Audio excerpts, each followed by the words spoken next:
nobres vereadores, eu trago um assunto, meu nobre vereador Justino França, nessa manhã, que entendo que os valores estão sendo modificados nesse país. Olha o que diz um deputado federal chamado de João Willis.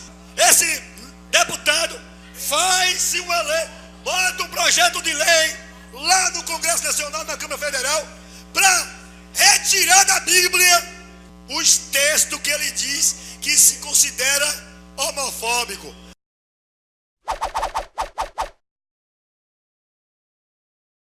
Um deputado federal eleito com 145 mil votos, como eu, o sexto mais votado da bancada do Rio de Janeiro, iria apresentar um projeto de lei para modificar a Bíblia. Para eu apresentar um projeto desse, eu teria que ser uma pessoa estúpida, burra. Eu não sou uma pessoa estúpida e burra. Burro e estúpido é quem acredita. Então, mas a pessoa, quando ela vê essa fake news, ela fala, não, isso de fato não parece ser verdade, mas eu não gosto dele. Como eu não gosto dele, eu vou passar a mentira adiante. Quando vimos esse texto no Facebook durante o final de semana, nós ficamos realmente perplexos. E nós estamos aqui contra essa atitude desse deputado que, infelizmente, nós não sabemos se ele falou de fato de verdade, como o vereador Nery falou aqui agora, mas nós repudiamos isso aqui. Isso é uma coisa inaceitável e, com certeza, isso não vai passar. Não tem congresso que possa retirar texto da palavra de Deus, da Bíblia, porque não foi o congresso que estabeleceu a Bíblia nesse país, no mundo, para querer retirar. O que ele quer é se aparecer. Irei fazer nesta casa uma moção de repúdio ao deputado federal João Willis, para que ele receba lá no gabinete dele o desrespeito e a imoralidade que ele tenta implantar neste país, porque ele é deputado federal. É muito grave, porque esses caras não ganham pouco, o salário deles não é um salário baixo, eles têm assessores também pagos.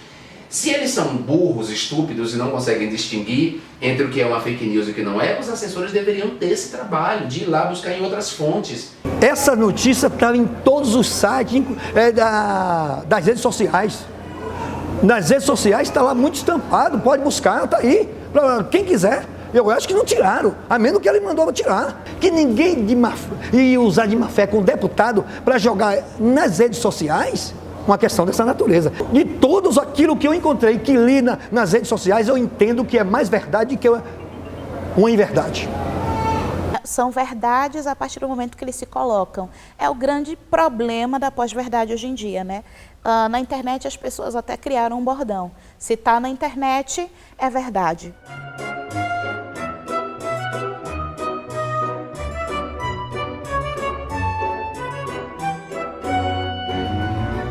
O fato, na verdade, importa menos do que a emoção, do que um pensamento já arraigado, solidificado, consolidado na mente daquele indivíduo.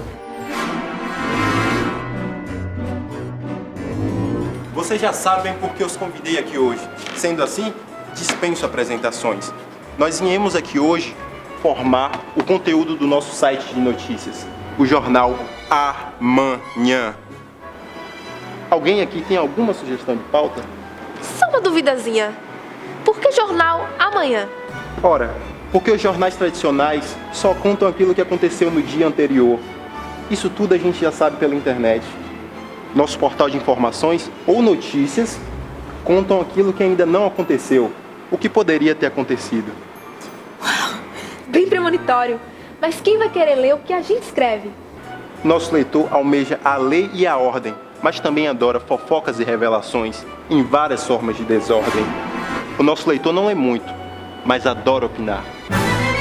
Antes de ter internet, antes de ter esse conceito de pós-verdade, a gente tinha um ambiente em que essas questões também perpassavam a esfera pública brasileira, a esfera pública mundial. A gente chegou num ponto crucial atual, em que as pessoas têm o poder de informação nas mãos, as pessoas têm o poder de escolher aquilo que vão consumir, então as pessoas têm o poder de criar, entre aspas, as suas notícias, né?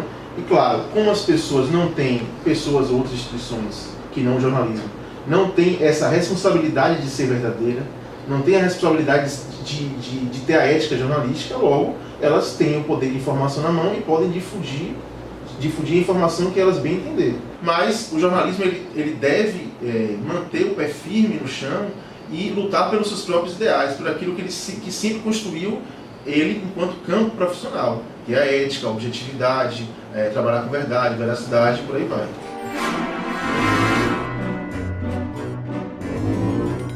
Aproveito para lembrar vocês aqui um ponto importante do jornalismo e que a gente vai fazer igual aqui. Fatos separados de opiniões. Isso para dar credibilidade. Até porque opiniões da manhã haverão inúmeras. Mas como é que se demonstra em outros artigos que são citados apenas fatos? Muito simples. Evidentemente, não podemos dizer o que achamos daquilo. Então, colocamos entre aspas as declarações de uma suposta testemunha. Mas para dar opinião sem dar na vista, tem outros meios. Para saber o que vai se pôr no jornal, é necessário, como se diz nas outras redações, organizar a pauta. Notícia para se dar existem infinitas. Mas como eu vou dizer que aconteceu um acidente aqui e não outro acolá? Não são as notícias que fazem o jornal, é o jornal que faz as notícias. E saber se juntar 4 notícias, é possível nascer uma 5ª notícia. Então vamos produzir, porque tempo é clique e clique é dinheiro.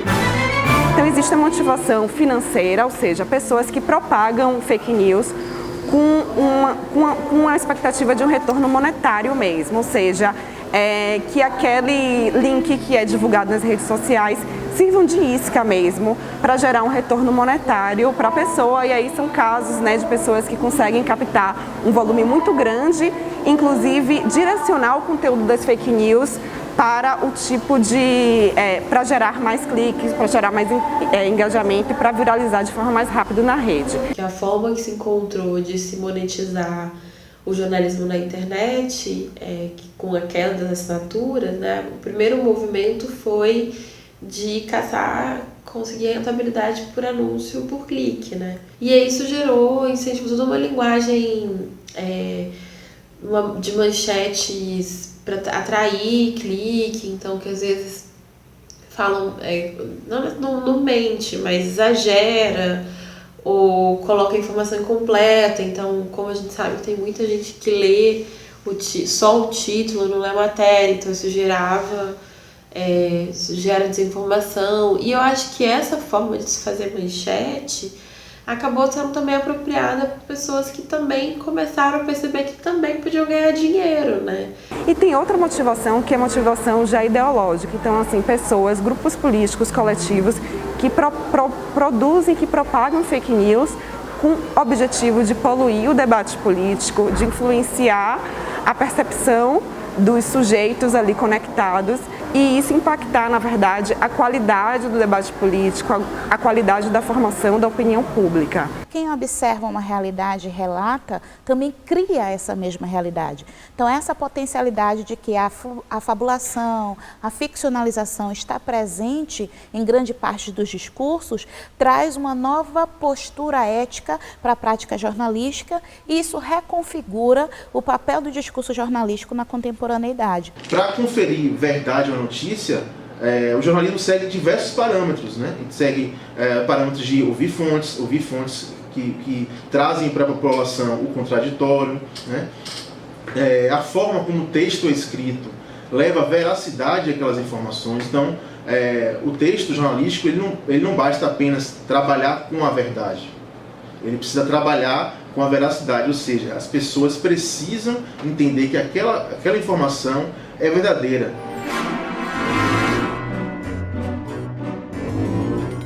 Acho que podíamos falar algo sobre a igreja. Sempre dá pano pra manga. Umas curiosidades. Que tal? Bomba. Documentos afirmam que Papa João XXIII não acreditava na virgindade de Maria. Ah, não fala besteira. Eu curti. Ia viralizar. Falando logo de quem? João XXIII, o Papa da Bondade. Meu Deus! Eu me lembro que os jornais o chamavam de Papa da Bondade mesmo. Engraçado, né? É como se os jornais admitissem que todos os outros papas fossem da maldade. Vai ver, as pessoas também achavam isso. Do contrário, não teriam chamado ele de Papa da Bondade. Mas que João 23 era o Papa da Bondade é coisa que os jornais disseram e o povo foi atrás. Certo, os jornais ensinam como se deve pensar. Mas os jornais seguem as tendências ou as criam? As duas coisas. As pessoas não sabem que opinião têm. Nós as dizemos e depois elas percebem que as tinham. A gente compreende o mundo, né, pelo menos nos últimos 100, 200 anos, por meio dos meios de comunicação. Né? Antes, os meios de comunicação de massa, que tinham um monopólio da informação, e hoje, com a internet, que abriu um pouco esse polo de emissão, as pessoas podem também passar informação para as outras, enfim. E daí vem o fenômeno da fake news. Fake news, elas são consumidas por pessoas que são interessadas por política, mas pessoas que têm paixões políticas muito latentes e que validam aquela informação, porque são muito mais motivadas por sua crença do que pela verdade dos fatos. Eu não pediria desculpa a esse deputado, porque ele tem se levantado a bandeira contra a minha fé e contra a fé dos cristãos deste país. Há um combate dentro do Congresso Nacional devido às posturas do deputado João Eile. Se ele não tem o projeto, se ele não colocou o projeto, mas pelo menos ele respeitasse a Bíblia, ele não respeitou. Essas fake news têm a ver com a minha agenda política. Elas buscam, na verdade, me desonrar publicamente, minar a minha imagem pública, para que as pessoas criem uma falsa imagem a meu respeito e não gostem de mim, enfim.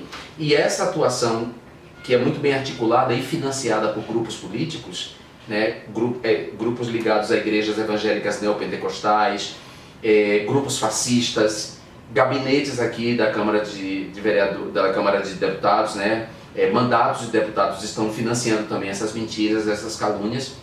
Então tudo isso é associado a um imaginário conservador e reacionário brasileiro que ainda persiste, que faz com que uma coisa se junte à outra e leve muita gente a espalhar mentira, mesmo achando que é uma mentira. Coluna, olha isso aqui. Senador Bergamo e ministro Lafera foram citados em delação. Poderíamos aproveitar o gancho. Só o nome dessa gente já rende uma ótima notícia. Acho muito delicado. Nós vamos mexer com essa gente? E se eles contra-atacarem, argumentarem, emitir uma nota, acionar a justiça? Bom, o que eles fariam no caso? O que vamos fazer? Calma, calma. Perceba que hoje, para contra-atacar uma argumentação, não é preciso que se prove o contrário. Basta deslegitimar o acusador. Na medida em que se defendem, nós criamos novas notícias que desmoralizam e descredibilizam o pensamento de quem pensa contra nós. Isso. Se o fenômeno das fake news não for contido, se não houver um mecanismo de conter as fake news, de alertar as pessoas, de responsabilizar as pessoas pelo que elas fazem com as outras na internet, de puni-las duramente pelos seus crimes, né, com multas, com trabalhos, com exposição delas mesmas, com perda de emprego, a gente vai ter a destruição da democracia. A Polícia Civil da Bahia, preocupada justamente com a evolução tecnológica e os delitos passarem a ser cometidos por esse meio, se preocupou e antecipou, criou um grupo de apoio em que, ocorrendo algum crime por esse meio ou com a utilização dele, ele é acionado pela autoridade policial competente para que subsidie o delegado que apura aqueles fatos com todos os dados técnicos para a elucidação dos fatos. A evolução tecnológica é muito grande, muito rápida, a evolução legislativa é muito lenta, aí a gente vai para um outro extremo, é muito lento, e é necessário haver uma aproximação maior, né, da legislação com a evolução da internet. O que a gente não sabe é até que ponto a sociedade, as pessoas mesmo, os eleitores, os cidadãos, estão conscientes desse poder manipulador, né, das fake news. E talvez esteja aí um papel importante também para os institutos de estatística, já, num futuro muito próximo, amanhã, hoje, de também ajudar essa alfabetização, né, para a mídia, a alfabetização para as notícias da população em geral, para que as pessoas possam ter uma visão um pouco mais crítica, um pouco mais aguçada do que pode ser uma notícia falsa. Essas empresas de fact-check, né, de checagem de informação, são um remédio do próprio jornalismo ou da população para tentar combater esse problema, né? É como se fosse uma reafirmação daquilo que o jornalismo sempre deveria fazer, que é checar a informação. Mas é uma resposta contemporânea, ou seja, é uma resposta que trabalha no contexto próprio, no contexto atual. Talvez há 50 anos não fizesse o menor sentido você ter uma segunda empresa para regular ou para checar aquilo que o jornalismo deveria ser feito. Mas hoje, com essa crise, faz muito mais sentido. O que a gente quer é aumentar o custo de se mentir no debate público e ter um debate mais transparente em que as ideias estejam partindo, né, as discussões estejam partindo de fatos que tem comprovação. E o IBGE, assim como a sociedade de uma forma geral, foi um pouco atropelado pelas fake news, pelo poder dessas notícias, pelo profissionalismo com que elas são produzidas com objetivos bem claros. E o que o IBGE está fazendo é justamente, a partir do reconhecimento dessa ameaça latente, buscar a prevenção, buscar evitar ao máximo, por todos os caminhos possíveis, que a gente tenha que se deparar com casos sérios de fake news ligadas aos dados do Instituto ou de um uso equivocado desses dados para favorecer a B ou C. A gente começou a perceber o potencial que as ferramentas digitais poderiam ter para a democracia, ter para a emancipação do cidadão, ter para pluralizar o debate público e diversificar o debate público. Porque a gente vive agora um contexto de realmente desintermediação informativa. Então, assim, a gente se pautava muito nessa centralidade dos meios de comunicação tradicional de pautar. Embora comprometidos com a representação objetiva da realidade, sabe-se que essa objetividade não é absoluta e ela não é completa. Quem conta algo, conta sempre a partir de um ponto de vista, e é por isso que a gente fala hoje em guerra de narrativas. Vende-se a narrativa mais aceita, vende-se a versão que vai produzir o consenso social ou que vai ser aceitada socialmente, né? Essa consciência é que muda na prática do jornalismo hoje.